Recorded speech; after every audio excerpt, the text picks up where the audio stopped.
ไม่ต้องจับจอมันนะคือขนมนี่เอาให้น้องลาเลยเนาะไม่ได้เราจึงไปให้เด็กน้อยก็ได้อ่ะน้องลามื้อนี้มีแต่ซัมนี่เดิมตอนนะโดยเข้าใจโอ้ยเนาะอ่ะทักทายสบายดี FC ตื่มก่อนเนาะสบายดีสบายดีสบายดีพี่น้องเนาะมาอยู่กับน้องลาเนาะบ้านกิวแคมเมืองเพียงแขวงไสยบุรีสปปลาวเหนือเมืองเพียงกันบ่แม่นไอ้คิดว่ามันเมืองไสยะไอ้คิดว่าไอ้ลงว่าเมืองไสยะเมืองเพียงพี่น้องเนาะสมเป็นเมืองเพียงดินเพียงแท้ๆพี่น้องเนาะเบิ่งดินของน้องลานี่ก็เพียงเห็นบ่เพียงเนาะมื้อนี้สำหรับคลิปนี้เนาะเดี๋ยวให้น้องลารีวิวรอบๆบ้านเพื่อนนี่แหละเนาะมีอีกอย่างก็รีวิวไปเบิดเลยเนาะเดี๋ยวสิมาจากเฮือนครัวของน้องลาก่อนเนาะแม่นบ่เฮือนครัวน้องลาบ่อันนี้เป็นเฮือนครัวของน้องลาเนาะอันนี้ต่อไปเป็นเฮือนของอายโดยแล้วก็ต่อมาเฮือนของเอ๋ยต่อไปอันนี้ของอายต่อมาอันนี้ของนาผาเอ้ยพักต่อไปของอายคือกันของอายโดยแล้วอายสงสัยอยู่อายคือบ่เห็นห้องน้ำของน้องละห้องน้ำอยู่รูมหันอยู่ซะรูมหันอยู่นี่บ่โดยหรือวันนี้ไม่นี่บ่พูดอันนี้ได้มายังนี่อันนี้มันเขาสร้างฟืนใบฟืนเนาะนี่บ่ถ่ายไปพุ่นหน่อยพาอายไปเบิ่งบ่ได้บ่ได้ห้องน้ำของน้องลาคือว่าสู้ชีวิตแท้อยากได้ห้องน้ำใหม่บ่อยากได้โดยขายนึกถึงเลข800ล้านกันเด้อโดยเสียได้2ลังเลยแม่นพี่น้องเนาะมาบ่ครบบ่มาบอกกัดบ่หน่อย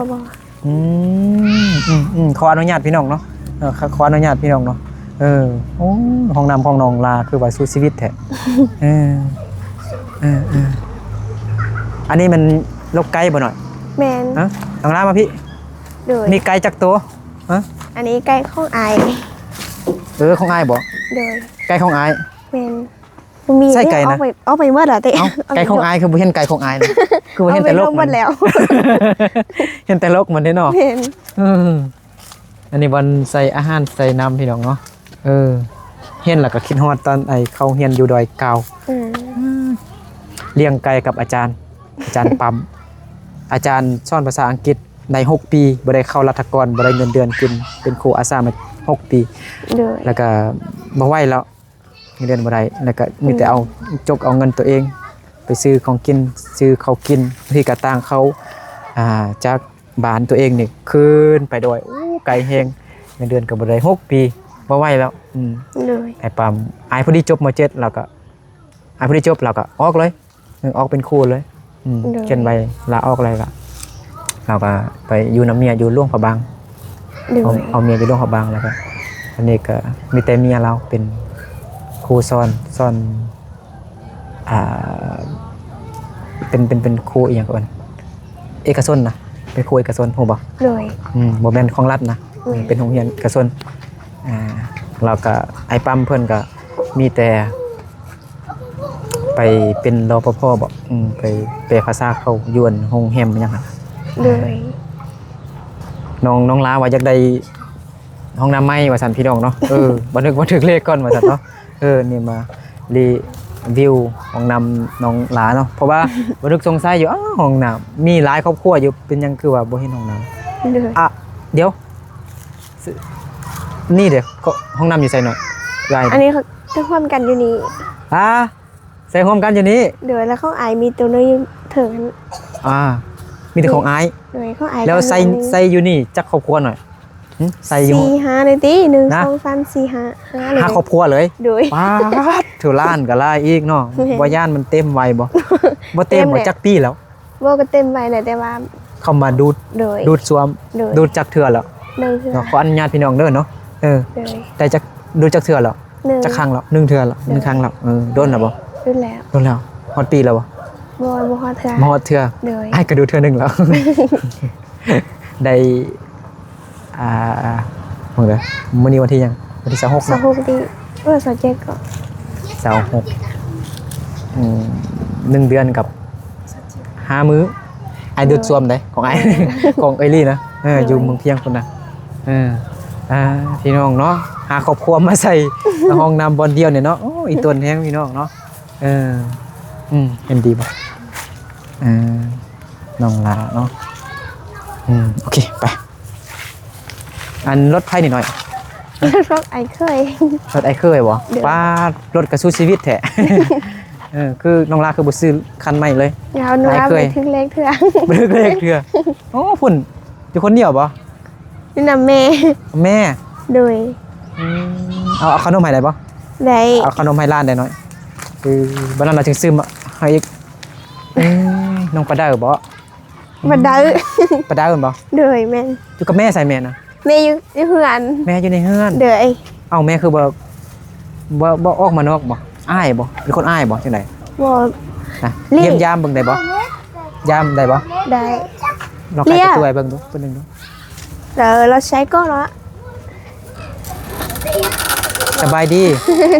สบายดีเอ้ยโอ้ย ใคร เห็น ขัด บ่ ได้ใครขัด โดยอันนี้เป็นแม่ของปลาดาวบ่มักไปลิ้นอยู่เฮือนปลายงนี่เอาขนมให้ตลอดเลยเป็นเอื้อยของของร้านบ่ โดยแม่ โดยมารีวิวห้องน้ำมาใส่น้ำกันบ่ห้องน้ำนะ สนุกกันเนี่ย จากครอบครัว หาครอบครัวเปลี่ยนกันจ่ายค่าดูดซ่วมเนาะสมมติเดือนนี้เราดูดแล้วก็ให้น้องละจ่ายละเดือนหน้าแล้วก็เอ้ย มันเต็มไว้ได้เนาะหาครอบครัวพุ่นสมาชิกก็หลายคนเด้อพี่น้องเนาะอยู่นำกันจักคนนี่นะ นะ5 คน 5 คนแล้วพ่อได้ไปใส่พ่อไปได้ ไปยักออกไปซ่อมนี่ มื้อนี้บ่ไปให้บ่เอ้ย มันนี้บ่ไปเด้อมันนี้ไปซักเครื่องบ่มื้ออื่นก่อน มื้ออื่นเกี่ยวข้าวบ่ได้ข้าวหลายบ่ บ่มีแต่ไปเกี่ยวน้ำเอ่ย เฮาบ่ได้เฮ็ดให้บ่ บ่ปีนี้บ่เฮ็ดหรอก คิดว่าเฮ็ดให้อยู่ว่าสิคอก เขากินนำเด้ บ่มีดินบ่มีไห้ด้วยนะเรา ว่าบ่มีดินดอนตอนหญ้าเฮาสิเฮ็ดปลูกฝังเลี้ยงสัตว์เนาะแม่นบ่มีแต่ของเขาบ่เซาดินเขาเซาดินเขาเนาะ ดินนี้เซาดินเขาก็คือว่า แพงบ่ แพงเนี่ยคือ 1 เฮกตาร์ 1 เฮกตาร์เนี่ยจักล้านเฮกตาร์หนึง1 เฮกตาร์ นะ 100 คูณ 100ลองบับลง100 คูณ 100 3 ล้าน 4 ล้านที่บางคนน่ะเขาบ่แพงก็ แพงเนาะ บ่เฮ็ดไห้ด้วยเขาก็ สัมภาระซื้อเอาเนาะ แหละ แต่ถ้าเฮา ไม่ใช่กันเลย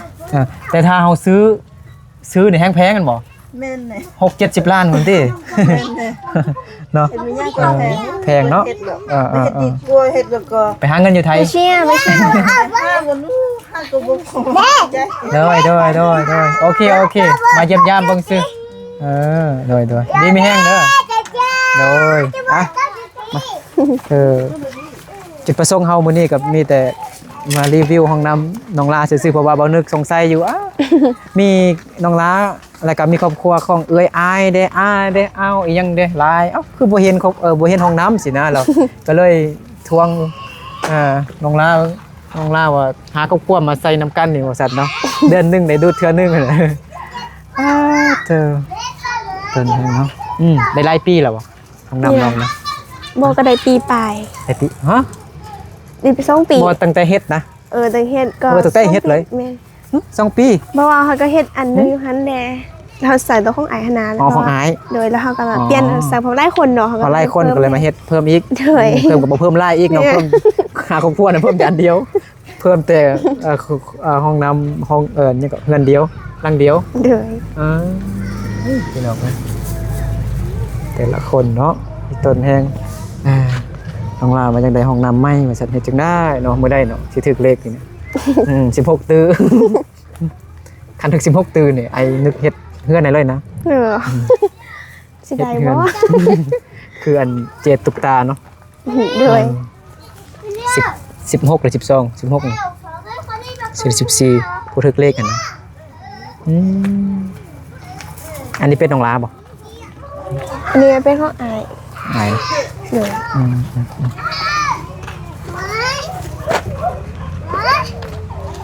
อีหยังนะปลาเดินนะขี้ดื้อนะ แม่น อันนี้เป็นของอายป่ะ แม่น เข้าไปซื้ออายนะ อายนะไปข้าวโพดดำข้าวเหรอ อ้าวมาตัวนอน นอนแซบแถะรับแซบแท้มาย่างมานี่กับโบลุกโบตื่นเลยเนาะ แม่น มันซื้อยังนะมีซื้อป่ะ อันนี้เป็นข้องอายฮันเต็มมาจะมาอยู่นี้นะ มันโบตื่นเลย เฮ้ย เอาไงเอิญนี่แหละมันกัดจึงตื่นมา เนี่ยตื่นแล้วก็นอนตื่นเนี่ย โดยนั่นไปห้องน้ำแล้ว เอาอันหญ้าไปตี เลย เอาพี่น้องเนาะหญ้าก็มาเข้าห้องน้ำอยู่นี่เด้โอ้บ่เบิ่งลาวบ่ไปเบิ่งลาวยันเราล้มเด้บ่ล้ม ใช้พวกจะได้เพิ่น ไปอยู่มะโมหั่นบ่เข้าก็ได้มีแต่จอบเบิ่งลาวยันซื่อๆ เนี่ย ยันเรา ก็ ล้ม ใช้ ห้องน้ำแบบบ่มีล็อกเลยเนาะ เห็น เอากระแจมาเฮ็ดยังหน่อยฮะ เป็นลูกทิศนะ บอกภาษาลาวเก่งเลยสลาดดีเลยน้องลาบอกกระเป็ดกระไก่ปะ องน้านะว่าสิไปเอาน้ อันนี้เป็นลูกผู้ได้นี่งามเลย ำอยู่เข้าอยู่รุมหันอยู่มอเอา ลูก ตัว ลูก ไป เข้า ตั้ง บอกว่า น้ มันล้านน้องปะ ำบ่ อ๋อตัวบ่เห็นเนี่ยแปลกๆอยู่มาเฮ็ดยังน่ะ มันลิ้นดิ มาลินนำหมูเนาะที่นี่มีหมูเพื่อนหลายแต่ว่าผู้ใดกันนะฮักเป็นตาฮักตาแพงอันน้องละตอนน้องเฮ็ดห้องน้ำนี่ทำอิฐแรกๆอันงบเท่าใดจักรลานหมดจักรลานนะน้องเฮ็ดห้องน้ำนะ จากอันนี้เป็นพ่อแม่เฮ็ดอะมีแต่สื่อท่อสนั้น นะ เลย ช่องถอเนาะ แม่น เบื้องละ ซี เบื้องละซี่บ่ เบื้อง เบื้อง ละ ละซองมันบ่ ซีแล้วซองซองดิ ซองบงบ่ แม่น มันจะมีซองเนาะ เลย อ๋อซองบงเป็นซี่หมดบ่ เลย อ๋อกับบนบ่เลิกปานใดเนาะ แม่น วงหนึงซองวงต่อกันก็มีแต่แมตช์หนึงซื่อๆบ่แต่แมตช์เดียวซื่อเลยแต่บ่ฮู้ว่ารุ่นเก่านี่มันจะยาวกว่าเนาะเห็นบ่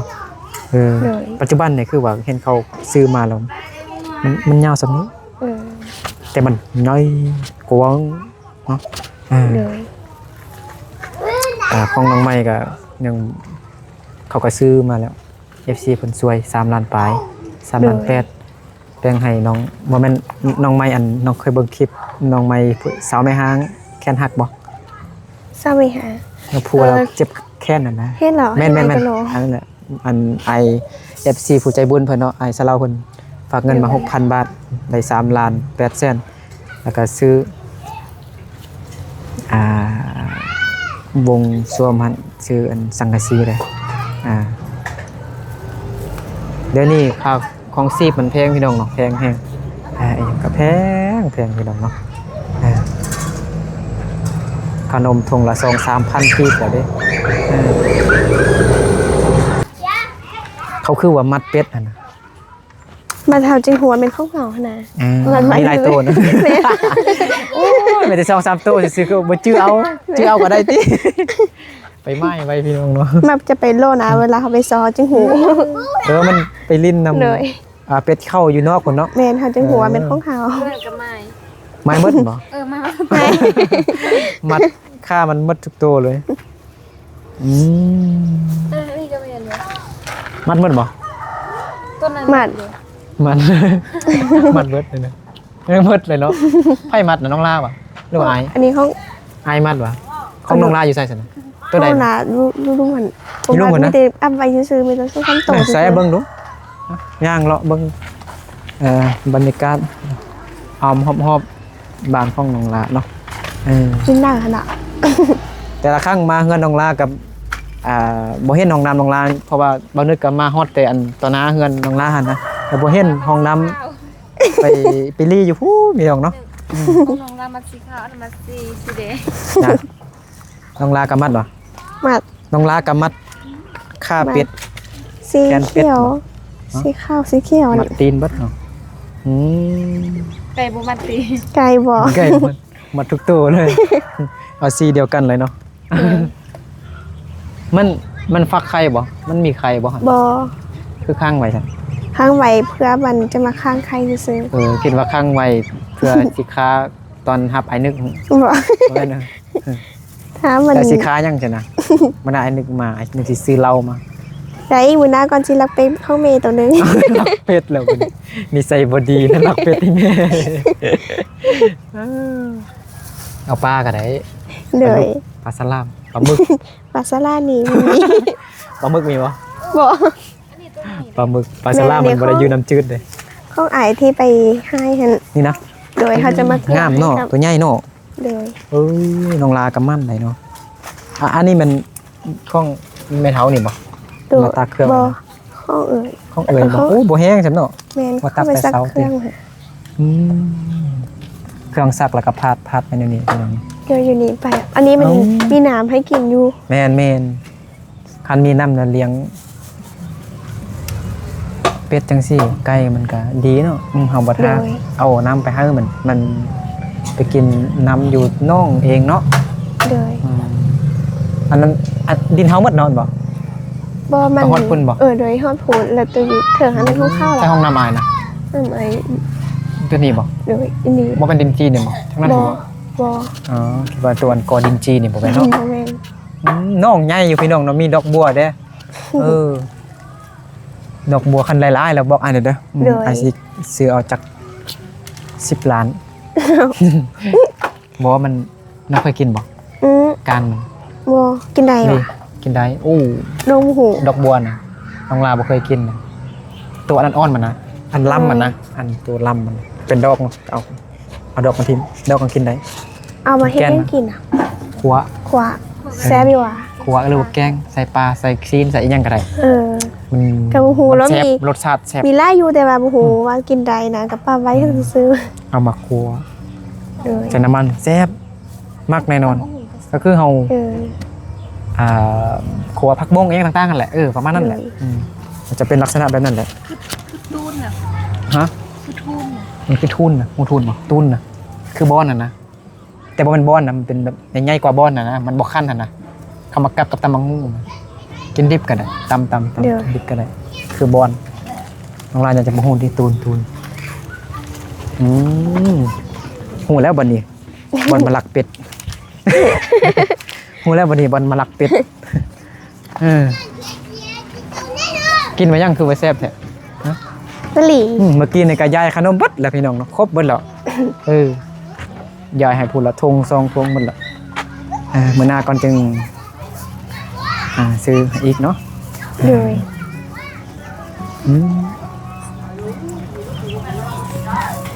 อันอายหรือว่าเอ้ยน้องนี่เขาลงเฮือนอยู่เป็นครอบครัวเขาลงเฮือนอยู่ต่างหากนี่ได้จักปีแล้วหลายปีแล้วบ่ ได้เปรี้ยว หลายปีแล้ว เลยก็บ่ได้มาได้เลยเพราะว่า 10 ปลาย20 ปลาย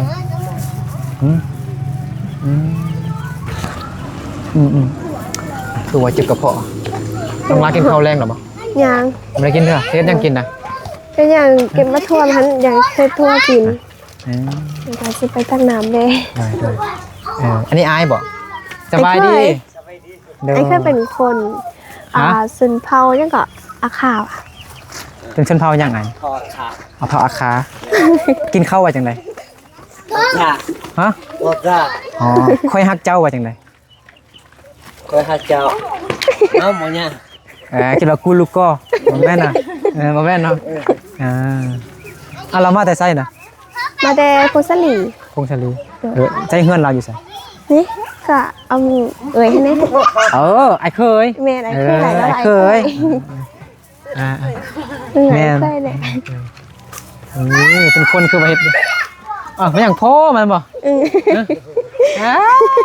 เจอเบิ่งดูลิเมื่อกี้ยาขนม หมดจิการ หมดจะแม่นาดา เมื่อนั้นไปกินข้าวนำอันไปยงแซ่บบ่จิก้าแต่ว่าคำใหญ่ๆกล้าบ่จิก้ากินหลายกว่าอาปงกับอันไปยงน้องปลาเด้อนะว่าจะเจ็บท้องโง่มานั่นนะ น่าคือกัน น่าคือกัดเนาะ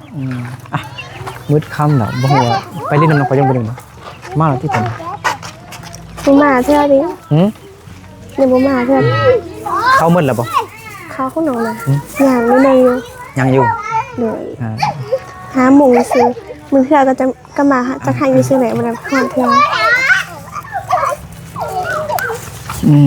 เงินน้องลาเต็มบัตรก่อนเงินของ FC IA เนาะจะเป็นให้เงินเติมบัตรดอกให้เงินอีหยังสิเขา เดี๋ยว หัวหน้าก่อนจึงมาสัมภาษณ์ไอ้เคยน้องแน่นแล้วก็นั่นน่ะ เดี๋ยว น้องละ เข้าใจเด้อ ขอบใจIA เข้าใจเด้อขอบใจ FC เนาะ IA เพิ่นน้องลากับกำลังอึดเขาเนาะ บ่มีเขาวกินเนาะเอาเงินให้น้องก็สิเอาไปซื้อเหล้าซื้อเบียร์กินบ่แม่นซื้อหยัง กลับมาไปซื้อเขา ซื้อเขาน้องลากับบ่มีเขาวกินคือกันพี่น้องเนาะบ่นึกก็มื้อนั้นก็เอาให้น้องเด้แล้วก็มื้อนี้ก็เอาให้แสนนึงก่อนเนาะแล้วก็ยังเงินก็ยังอยู่นี่เนาะที่ IA ฝากมา